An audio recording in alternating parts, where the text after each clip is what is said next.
자, 주식 주도주라는 게 있습니다. 시장을 앞서서 이끄는 기업들을 의미합니다.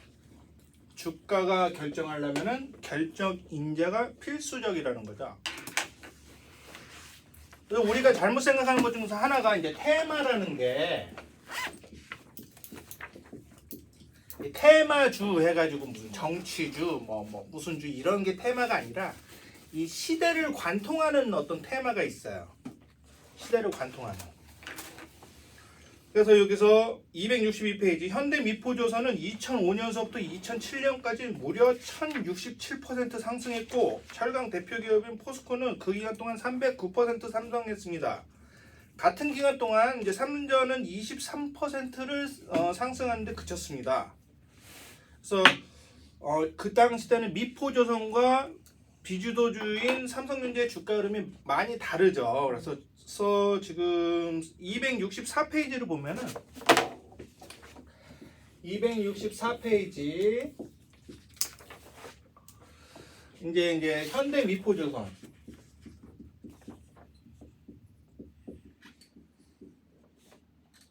0507 그리고 현대차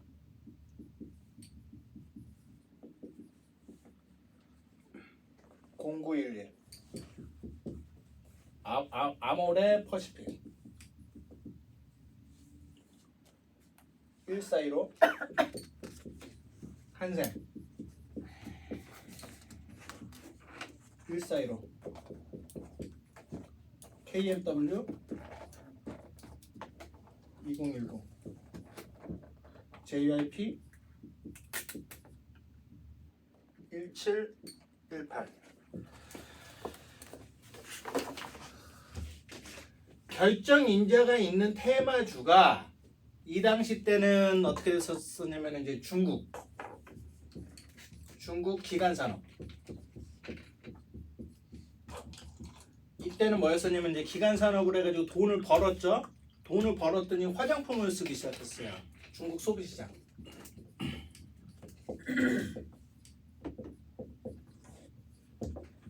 돈이 풀렸어요. 그래서 한국에서도 돈을 같이 이제 그 경제 활성화를 해야 되잖아요. 경제 활성화를 하면서 이제 인테리어 시장을 완화했죠.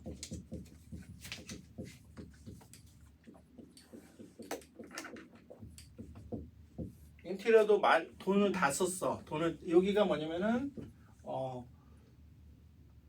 인프라인데 구형 인프라죠.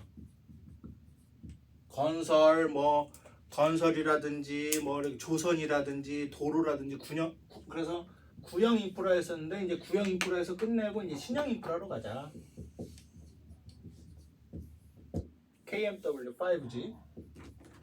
그래서 이제 한국에다가 KMW 그 5G들을 막 깔기 시작했죠. 더 신형.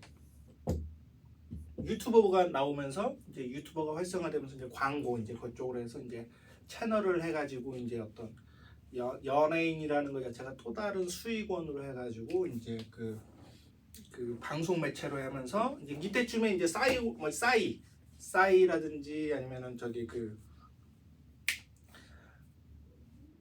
방탄소년단이라든지 이런 사람들이 이제 외국에서 이제 옛날에는 MTV라는 매체를 통해서만 이제 외국에서 미국으로 소개가 됐었는데 이제 이쪽으로 그 이유가 뭐냐면은 KMW 5G가 다 깔려 있어야 소비 콘텐츠가 나오는 거고 5G가 그 신형 인프라가 깔리려면은 구형 인프라가 깔려 있어야 깔리는 거고 구형 인프라가 깔리기 전에 2005년도 때 자세히 보시면은 이때 무슨 사건이 벌어졌었냐면은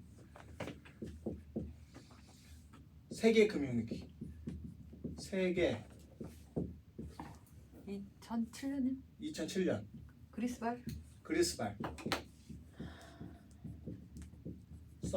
서브프라임.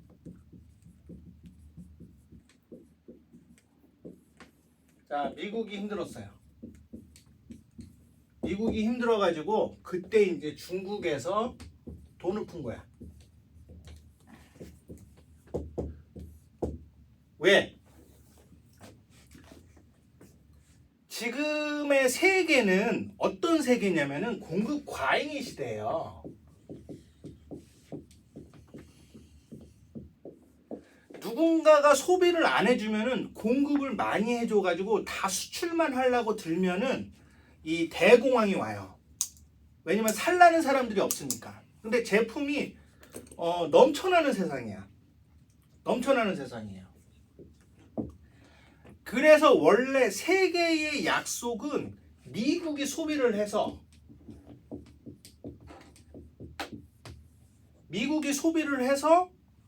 다른 나라들이 생산을 하고 그래서 달러를 주고 그렇게 돌아가는 게 세상이었었는데 2005년, 6년, 7년도 때 서브프라임 모기지론 막 러시아발 부도 막 미국에서도 막 롱텀 캐피탈도 막 망하고 베어 스턴스도 망하고 이제 많이 망했었어요. 힘들어졌으니까 그때 이제 중국에서 내가 나설게 해가지고 이제 그때 이제 그 생산 시설 투자를 하다 보니까 한국 철강을 수출하는 포스코, 조선 기자재를 수출하는 현대미포조선 이런 데들이 이제 투자가 이제 그 동북아 쪽에서 많이 발생을 했었죠.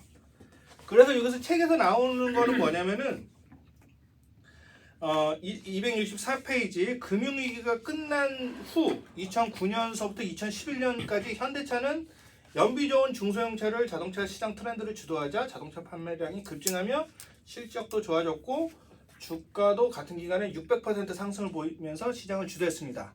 그때 나왔던 제목이 뭐냐면은 차화정 장세였었죠. 차화정. 자동차 화학 정유. 그리고 2019년 5G 통신망 상용화를 앞두고 한국의 통신 3사가 공격적으로 5G 계획을 발표하자 KMW는 2019년 한 해 동안 626% 상승하게 됩니다. 근데 그때 굉장히 저 아시는 분이 큰 낭패를 봤어요. KMW가 뜬다라고 해가지고 비슷한 거 찾는다고 해서 EMW를 사셨어. 상패가 됐네. 근데 이 회사는 5G도 아니야. 조선주가 갈 때 조선주가 갔었어요. 차화정 옛날에 조선주 장세 때. 디지털 조선이 떠.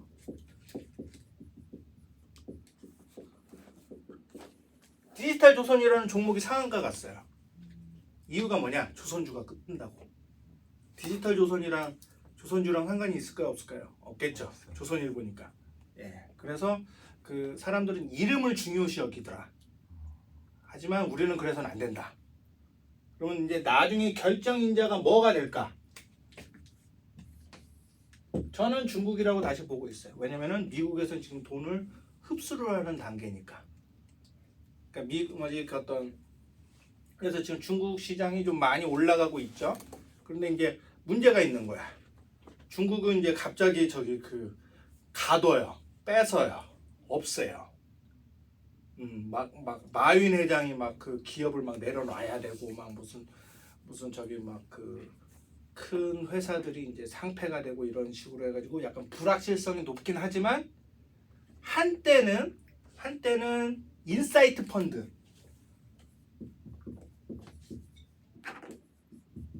미래에셋에서 인사이트 펀드라고 해가지고 중국 펀드가 대다수를 차지해가지고 한번 쫙 올라간 적도 있었어요. 저는 투자자로서 어떤 선입관 없이 되는데 얹어가야 돼. 안 되는데 빠져야 되고. 주식시장에서 저는 제일 나쁘다라고 생각하는 게 뭐냐면은 가치 투자라는 말을 저는 싫어해요. 왜 싫어하느냐? 여기서 책에서 무슨 내용이 나왔었냐면은 주식 투자는 미인 대회 선발이라고 미인 대회라는 거죠. 미인 대회. 미인 대회. 남이 예쁘다라는 여자 미인 대회 그러니까 미스 코리아든 미스터 코리아든 남이 예쁘다는 미의 기준. 미라는 게 다 나라마다 틀리고 개인의 그런 기준마다 틀리잖아요. 그래서 나만의 기준이 있어. 그래가지고 이거를 가지고 존버를 해. 10년 뒤에는 뜰 수도 있는데 이제 그거는 이 책의 내용을 자세하게 아는 수준에서 그렇게 하는 거고 내가 잘 모른다 그러면은 지금의 주도주가 뭔가 지금 주도주는 이미 올랐을 거 아니에요. 향후의 주도주는 뭔가 지금 트렌드가 뭔가 이거를 아는 게 중요하다는 게 이 책의 53번의 결정인자의 뜻입니다.